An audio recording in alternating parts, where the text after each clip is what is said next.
Hello, everybody. David Shuster here. U.S. President Donald Trump is creating another ugly and awkward scene with Greenland.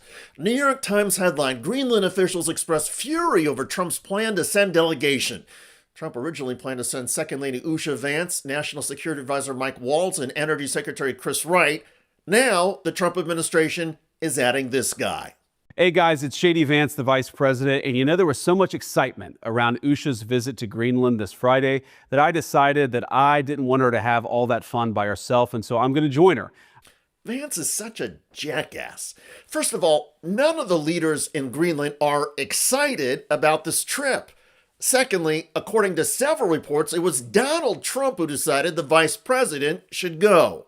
I'm going to visit some of our guardians in the Space Force on the northwest coast of Greenland and also just check out what's going on with the security there of Greenland. As you know, it's really important. A lot of other countries have threatened Greenland, have threatened to use its territories. A lot of other countries have threatened Greenland.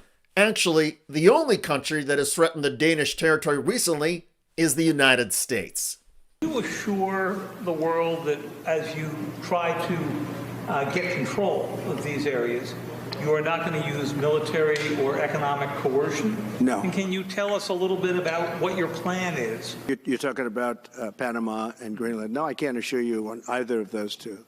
And I say that speaking for President Trump, we want to reinvigorate the security of the people of Greenland. But the people of Greenland keep saying the best way to reinvigorate their security is for the Trump administration to back off. A recent poll found that 85% of island residents do not want to be part of the United States. There are regular protests against Trump in Greenland, featuring signs including, "We are not for sale." And this MAGA red hat has gone viral on Facebook and across the Danish territory, "Make America Go Away." But despite all of the pushback, Donald Trump is unwilling to accept, similar to years of allegations in his personal life, that no means no. Greenland's going to be something that maybe is in our future. Just this week, at a cabinet meeting, Trump again spoke about his desire to annex Greenland and access its natural resources. This is friendliness, not provocation. We're dealing with a lot of people from Greenland that would like to see something happen with respect to their being properly protected and properly taken care of. A lot of people want the U.S. to take care of Greenland.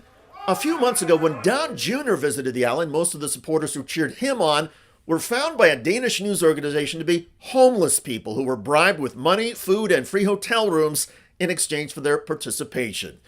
Regarding the Vance's visit, the Prime Minister of Greenland says the Trump delegation was not invited and that this trip is highly aggressive.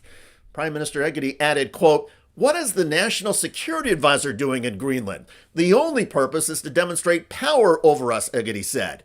This mere presence in Greenland will no doubt fuel American belief in Trump's mission, and the pressure will increase. Part of the anger in Greenland has to do with the timing.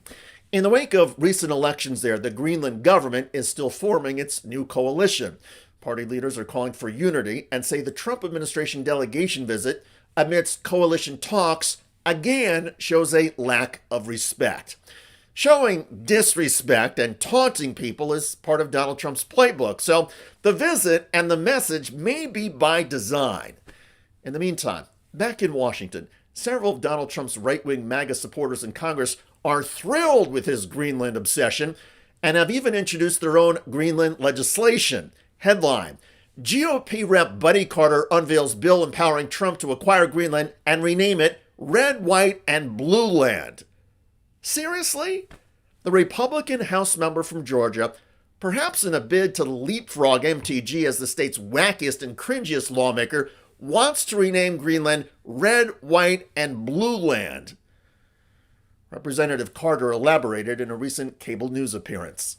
I mean, strategically, the location of Greenland is extremely important. It's a national security priority for us, not to mention the rare earth minerals that this land has, and that would help propel us to energy dominance here in America. So it's a great win for us. And, you know, everybody talks about the fact that, oh, it's not for sale. Well, I can tell you, I was in business for 32 years, and something's not for sale until it is for sale. So there's a price for everything, and renaming it, they should want to rename it after the freest country in the world. That would give an indication to people that now they're a member of the freest country in the world. Actually, when political scientists rank the personal freedoms of people in various countries, Denmark always comes out ahead of the United States. And Greenland is a territory of Denmark. But never mind the issue of freedom. Who really thinks that even if the people of Greenland wanted to be part of the United States, they would support having their island renamed Red, White, and Blue Land? Seriously? The defenders of Greenland's autonomy should be grateful for the idiocy of Congressman Carter and the bullying, tone-deaf approach of the Trump administration. Because nothing is going to bolster Greenland's opposition to the United States like what Trump, Vance, and their cronies in Congress keep pushing. It is insane and it is bizarre. And the irony is, one imagines Greenland might consider a new relationship with the United States if the Trump crowd or any administration was polite, diplomatic, and thoughtful. But those adjectives are a stretch for the Trump administration. The Trump team can only create ugly confrontations and awkward spectacles. Hey guys, it's JD Vance, the Vice President, and there was so much excitement around Usha's visit to Greenland this Friday that I decided that I didn't want her to have all that fun by herself, and so I'm going to join her. And so the world keeps laughing at the United States, ridiculing the Trump tackiness, and urging Greenland to stay strong. By the way, Caroline Leavitt, Donald Trump's White House press secretary, is now getting blasted by Republicans as her controversies pile up. Judge Boasberg is a Democrat activist. He was appointed by Barack Obama. His wife has donated more than $10,000 to Democrats, and he has consistently shown his disdain for this president and his policies, and it's unacceptable. You're right where I wanted to go about the idea that these people are all foreign terrorists, but Judge Boasberg was originally appointed by George W. Bush and then elevated by Barack Obama. I just feel like I should clear that up. Let me just say something to that effect, Garrett. 67% of all of the injunctions in this century have come against which president? Donald J. Trump. To the notion of too many injunctions against Donald Trump, that's probably because he's the one president who's acted the most outside the bounds of his executive authority. The death of critical thinking is real. This White House is a perfect example of it. And I think this is also when there's this debate, which surprises me sometimes, whether or not we're in a constitutional crisis. Yes, we are. We've been in a constitutional crisis since we elected an insurrectionist and surrounded him with the trappings of the departments of the United States government, from the Department of Justice to the Department of Commerce to the Department of Treasury, you name it. Those trappings have normalized this behavior in an environment where it shouldn't be normalized. Check out that video at the link below. It generated a lot of comments on YouTube. One of the most popular is from Robert, who wrote of Leavitt, "Her disdain for the truth makes her intolerable." Indeed. I look forward to reading your comments about Donald Trump escalating his pressure campaign on Greenland, even as it keeps backfiring on him. I'm David Shuster. Thanks for joining us.